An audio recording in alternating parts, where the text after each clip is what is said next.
Hello students, I am Praveen Jangid और आज के वीडियो में बेटा हम स्कोप ऑफ बिजनेस के बारे में पढ़ने वाले हैं। लेकिन इस स्कोप ऑफ बिजनेस में हम इंडस्ट्री के बारे में नहीं पढ़कर और कॉमर्स के बारे में पढ़ेंगे, क्योंकि बेटा इंडस्ट्री के बारे में जो वीडियो था एक कंप्लीट वीडियो मैं पहले ही बना चुका हूं, आज से 2 या 3 दिन पहले। तो बेटा उस वीडियो को आप आई बटन पर जाकर देख सकते हैं। आज हम डिस्कस करेंगे कि कॉमर्स होता क्या है, कॉमर्स के कितने टाइप्स होते हैं। मतलब कोई भी जो बिजनेसमैन है अपना जो बिजनेस करना चाहेगा उसके पास में 2 माध्यम होते हैं, 2 तरीके होते हैं। पहला तरीका इंडस्ट्री, जो कि हमने पढ़ लिया, आप वहां पर जाकर अलग अलग तरीके देख सकते हैं। आज हम सेकंड टाइप की बात करेंगे जिसको कि हम बोलते हैं कॉमर्स। तो कॉमर्स के थ्रू भी एक जो व्यक्ति है या एक पर्सन है अपना बिजनेस शुरू कर सकता है। तो चलिए बेटा बिना किसी देरी के हम कॉमर्स के बारे में पढ़ते हैं। तो जैसा कि आपको अपनी स्क्रीन पर ये जो चार्ट दिख रहा है ना, वो कॉमर्स के अलग अलग तरीकों के बारे में है। हम कॉमर्स की मीनिंग समझे उससे पहले हम एक बार देख लेते हैं कि आखिरकार कॉमर्स में क्या क्या चीजें शामिल होती हैं। उसमें फर्स्ट है ट्रेड और सेकंड है एक्सुलरी ऑफ ट्रेड। तो इसी तरह से हम ट्रेड में भी 2 चीजों को शामिल करते हैं। मतलब ट्रेड 2 तरह का होता है, इंटरनल ट्रेड और एक्सटर्नल ट्रेड। इंटरनल ट्रेड को आगे 2 टाइप्स में डिवाइड कर रखा है, होलसेल ट्रेड और रिटेल ट्रेड। इसी तरह से एक्सटर्नल ट्रेड भी 3 तरह का होता है, एक्सपोर्ट, इंपोर्ट और एंटरपोर्ट। एक्सुलरी ऑफ ट्रेड की बात करें तो ऐसी कुछ एक्टिविटीज होती जो कि ट्रेड में बहुत मदद करती है, और उनमें है warehouses, advertisement, insurance, transport, communication and banking और फाइनेंस। तो ये सब चीजें बेटा कॉमर्स के अलग अलग तरीके होते हैं जिनके के थ्रू एक व्यक्ति जो है वो अपना बिजनेस शुरू कर सकता है।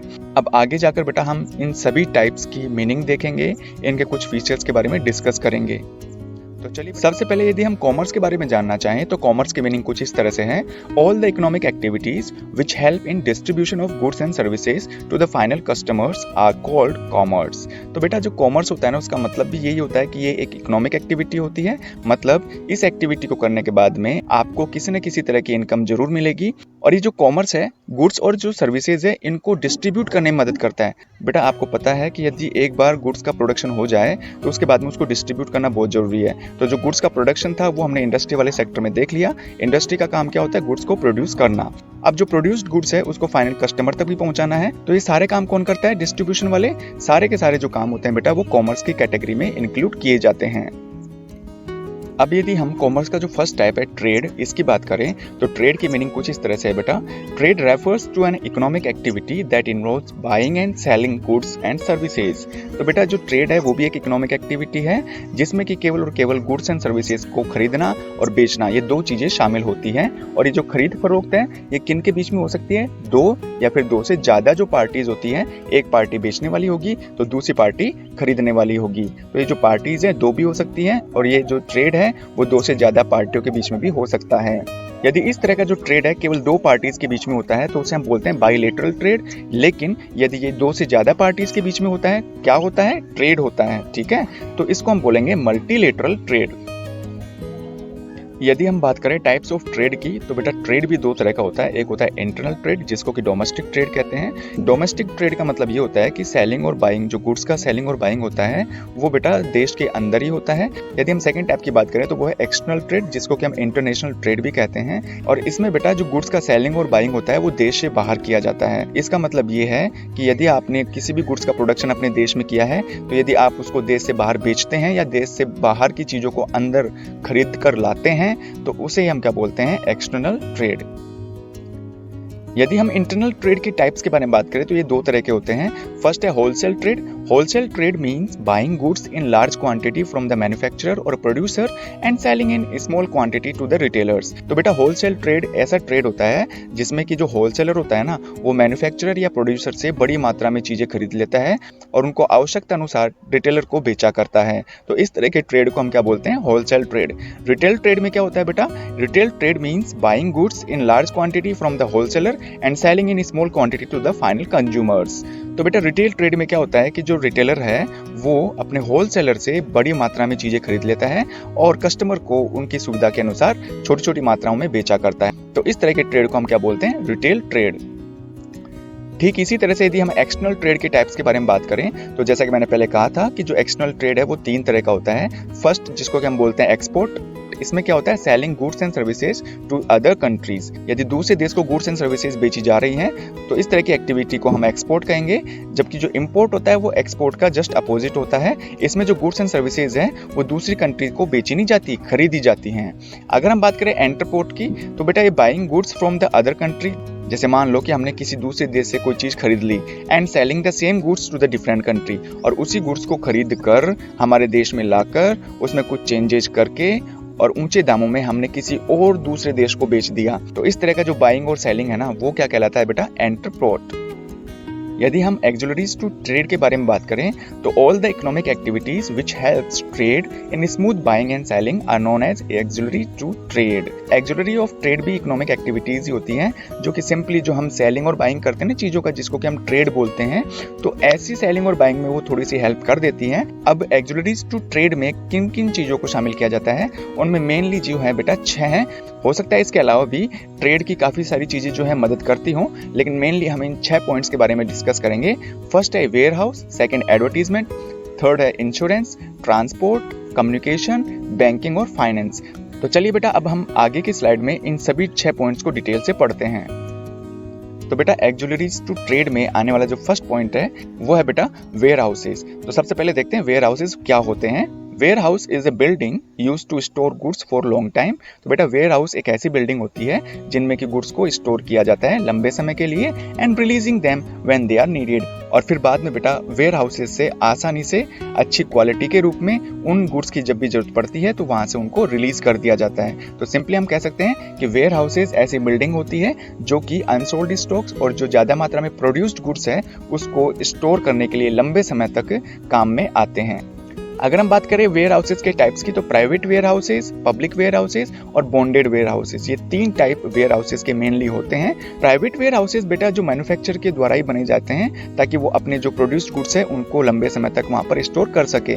पब्लिक वेयर हाउसेज बेटा वो किसी के द्वारा भी बनाया जा सकता है और इन वेयर हाउसेज का प्रयोग दूसरे के जो गुड्स है उनको लंबे समय तक सेफ रखने के लिए इस्तेमाल में किए जाते हैं, और इनके लिए बेटा जिसका भी गुड्स होता है उसको पीरियोडिकली या मंथली या क्वार्टरली या ईयरली रेंट चुकाना पड़ता है। यदि हम बात करें बॉन्डेड वेयर हाउसेज की तो बेटा ये जो वेयर हाउसेज हैं वो गवर्नमेंट के द्वारा बिल्ड किए जाते हैं, मतलब गवर्नमेंट के द्वारा बनाए जाते हैं। और क्यों बनाए जाते हैं बेटा, आपने देखा होगा कि दूसरे देश से जैसे हम कोई चीज आयात करते हैं तो उस आयात किए गए यानी कि इंपोर्ट किए गए जो गुड्स हैं उन पर कुछ टैक्स चुकाना पड़ता है। उस टैक्स को बेटा हम क्या बोलते हैं, कस्टम ड्यूटी।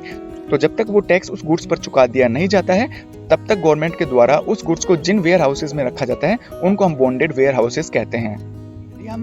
यदि हम सेकेंड एक्सुलरी की बात करें तो वो है बेटा advertisement. Advertisement is a paid and informative tool to inform about new product to the customers. तो बेटा जो एडवर्टीजमेंट होते हैं ना वो एक इंफॉर्मेटिव टूल होते हैं, मतलब ये सूचना पहुंचाते हैं लोगों तक, कस्टमर्स तक कि भाई हमारे यहाँ पर जो नया प्रोडक्ट है वो लॉन्च हो चुका है और आप इसे अब आसानी से खरीद सकते हैं। तो इस तरह की जो सूचनाएं देने के लिए जिस मीडियम का हम प्रयोग करते हैं उसको हम बोलते हैं एडवर्टीजमेंट। और बेटा ये जो एडवर्टीजमेंट है वो टीवी, रेडियो, न्यूज़पेपर और इंटरनेट इन सभी के माध्यम से किया जा सकता है। अब हम बात करें कि भाई इंपॉर्टेंस ऑफ एड्स क्या है, मतलब एडवर्टीजमेंट के फायदे क्या होते हैं एक बिजनेसमैन को। तो फर्स्ट है easily sale of new product. यदि आप नए प्रोडक्ट को कस्टमर्स की जानकारी में जल्दी लाना चाहते हैं और उसको बेचना चाहते हैं बड़ी मात्रा में तो आप एडवर्टीजमेंट का सहारा ले सकते हैं। ऐसे सेकंड है increase the demand of the product. तो बेटा जो एडवर्टीजमेंट के थ्रू क्या होता है कि जो कस्टमर्स हैं उनको ये पता चल जाता है कि भाई इस प्रोडक्ट में क्या क्या क्वालिटीज हैं, क्या क्या डिस्काउंट ऑफर चल रहे हैं। तो इस तरह से बेटा जो वो प्रोडक्ट है उसकी डिमांड भी धीरे धीरे बढ़ने लग जाती है। यदि हम थर्ड इंपॉर्टेंस की बात करें तो वो है एजुकेटिंग द कस्टमर्स। तो बेटा एडवर्टीजमेंट का फायदा ये होता है कि जो कस्टमर्स हैं उनको वो एजुकेट करता है नए प्रोडक्ट के बारे में कि आप उसको कैसे यूज कर सकते हैं, उस प्रोडक्ट की क्वालिटी क्या है। तो इन सभी चीजों की जानकारी कस्टमर्स को आसानी से हो जाती है। ऐसे फोर्थ इंपॉर्टेंस की बात करें तो वो है बेटा फेसिंग द कॉम्पिटिशन। तो यदि आपको कॉम्पिटिटिव मार्केट में लंबे समय तक चलना है तो अपने गुड्स का एडवर्टीजमेंट जरूर करना होगा। एडवर्टीजमेंट के द्वारा जो कस्टमर्स हैं वो जल्दी से जल्दी उस प्रोडक्ट को खरीदना शुरू कर देते हैं, और यदि आपकी सेल बढ़ गई तो बेटा आप कॉम्पिटिटिव मार्केट में लंबे समय तक अपना बिजनेस कर सकते हो। इसी तरह से थर्ड पॉइंट है इंश्योरेंस। तो यदि इंश्योरेंस के मीनिंग के बारे में बात करें तो insurance is a mean of protection from any loss और रिस्क। तो बेटा बिजनेस में मैंने जैसे कि आपको बताया था कि बिजनेस में कभी कभार रिस्क या लॉस या नुकसान हो जाया करते हैं, तो ऐसे जो रिस्क या लॉस होते हैं उनसे बचाने का जो काम करता है उसे हम बोलते हैं इंश्योरेंस। अब अगर हम बात करें टाइप्स ऑफ इंश्योरेंस की, तो बेटा लाइफ इंश्योरेंस होता है जो कि आपको लाइफ के अगेंस्ट प्रोटेक्शन प्रोवाइड करवाता है। जैसे आपकी डेथ हो गई, एक्सीडेंट हो गया, तो उस स्थिति में बेटा आपकी फैमिली को काफी फाइनेंशियल हेल्प करता है। यदि हम थेफ्ट इंश्योरेंस की बात करें तो बेटा ये प्रोटेक्शन अपने को प्रोवाइड करता है गुड्स की चोरी के अगेंस्ट। मतलब कभी कभार क्या होता है, बिजनेसमैन का जो गुड्स होता है वो दुकानों में पड़ा रहता है, यदि वो चोरी हो जाता है तो इस तरह की जो रिस्क है उससे भी बेटा हमें इंश्योरेंस बचाता है। यदि इंश्योरेंस के थर्ड टाइप के बारे में बात करें तो वो है बेटा fire insurance, protection against fire. यदि बिजनेसमैन की कंपनी में या गोडाउन में आग लग जाए तो ऐसी स्थिति में क्या होता है बेटा, इतना बड़ा नुकसान वो झेल नहीं सकता, तो बिजनेसमैन क्या करता है, इस फायर के अगेंस्ट भी इंश्योरेंस करवाता है, जिसको कि हम फायर इंश्योरेंस बोलते हैं। फोर्थ है health insurance, protection against illness. यदि बिजनेसमैन या उसके कर्मचारी की तबीयत खराब हो जाए, बीमार हो जाए, ऐसी स्थिति में जो लगने वाला पैसा है उससे बचने के लिए भी बेटा बिजनेसमैन जो है इंश्योरेंस करवाता है, और ऐसे इंश्योरेंस को हम हेल्थ इंश्योरेंस कहते हैं। इसी तरह से यदि हम व्हीकल इंश्योरेंस की बात करें तो यदि बेटा बिजनेस में प्रयोग किए जाने वाले जितने व्हीकल हैं, यदि उनका एक्सीडेंट हो गया या फिर उसकी चोरी हो गई तो उसके अगेंस्ट भी हमें प्रोटेक्शन जो प्रोवाइड करता है उसको हम बोलते हैं व्हीकल इंश्योरेंस। इसी तरह से यदि हम फोर्थ एक्जुलरी की बात करें तो वो है बेटा ट्रांसपोर्ट। ट्रांसपोर्ट का मतलब तो बेटा सिंपल आप जानते हो ना, transport is a mean of carrying goods from one place to another place. जो भी प्रोड्यूस गुड्स है उसको एक स्थान से दूसरे स्थान तक, मतलब मैन्युफैक्चरर के अड्डे से लेकर, भाई अड्डा नहीं बोलते यहाँ पे, लेकिन जो मैन्युफैक्चरर की जो फैक्ट्री है वहां से लेकर फाइनल कस्टमर तक उस गुड्स को पहुंचाने के लिए जिस मीन का प्रयोग करते हैं, जिस चीज का प्रयोग करते हैं उसको हम क्या बोलते हैं बेटा, ट्रांसपोर्ट बोलते हैं। और ये जो ट्रांसपोर्ट है वो 4-5 तरीके के हो सकते हैं। मैंने यहाँ पर आपके लिए 4 तरीके यहाँ पे लिखे हैं। तो फर्स्ट है goods truck, goods career truck वगैरह आपने देखे होंगे। सेकंड है कार्गो ट्रेन। तो बेटा जब ट्रेन, प्लेन और शिप के साथ में हम गुड्स का यूज नहीं करते हैं, ये ध्यान रखना आप, इनमें यहाँ पर गुड्स की जगह किसका इस्तेमाल करते हैं, कार्गो। तो कार्गो का मतलब भी क्या होता है बेटा, गुड्स ही होता है, मतलब सामान ही होता है। जैसे कार्गो ट्रेन हुआ, कार्गो प्लेन हुआ, कार्गो शिप्स हुआ, तो इनके थ्रू भी एक जो मैन्युफैक्चरर है अपने गुड्स को एक स्थान से दूसरे स्थान तक अपने गुड्स को पहुंचा सकता है। इसी तरह से यदि हम फिफ्थ पॉइंट की बात करें तो वो है communication. Communication is mean of sending और receiving information through writing and speaking.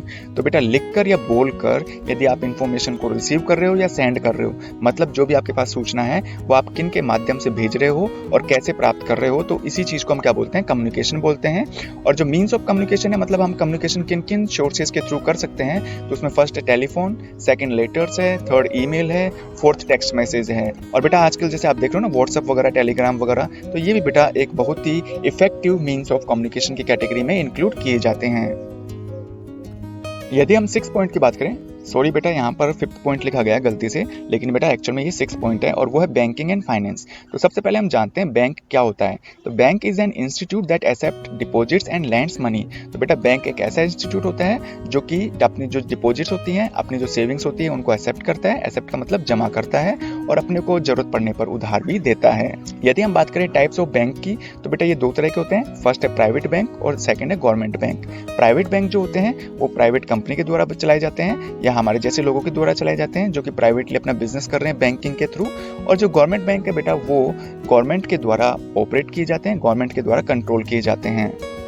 यदि हम बात करें बेनिफिट्स ऑफ बैंक की, तो सबसे अच्छी बात तो यह है कि आपकी जो सेविंग्स होती हैं उनको वो जमा कर लेता है, उस पर वो ब्याज भी दिया करता है। सेकंड है provide short and long term loans. और अपने जैसे जो छोटे छोटे बिजनेसमैन होते हैं ना, या जो भी बड़े बड़े बिजनेसमैन होते हैं, उनको शॉर्ट और लॉन्ग टर्म के लिए लोन भी प्रोवाइड करवाता है। शॉर्ट टर्म लोन का मतलब होता है 5 साल से कम के समय के लिए, जबकि जो लॉन्ग टर्म लोन होते हैं बेटा वो 5 साल से ज्यादा समय के लिए बिजनेसमैन को दिए जाते हैं। तो उम्मीद है बेटा आपको इस वीडियो में बताया गया जो कॉमर्स का टॉपिक था अच्छी तरह से समझ आया होगा। कॉमर्स 2 तरह का होता है, ट्रेड एंड एक्सुलरीज ऑफ ट्रेड। तो इस तरह के जितने भी पॉइंट्स हमने डिस्कस किए हैं वो आपको अच्छी तरह से भली भांति तरीके से समझ में आ गए होंगे। यदि फिर भी कोई कंफ्यूजन है तो बेटा आप मेरे को कमेंट बॉक्स में कमेंट करके जरूर बताइएगा, मैं उसका सोल्यूशन आपको जल्द से जल्द देने की कोशिश करूंगा।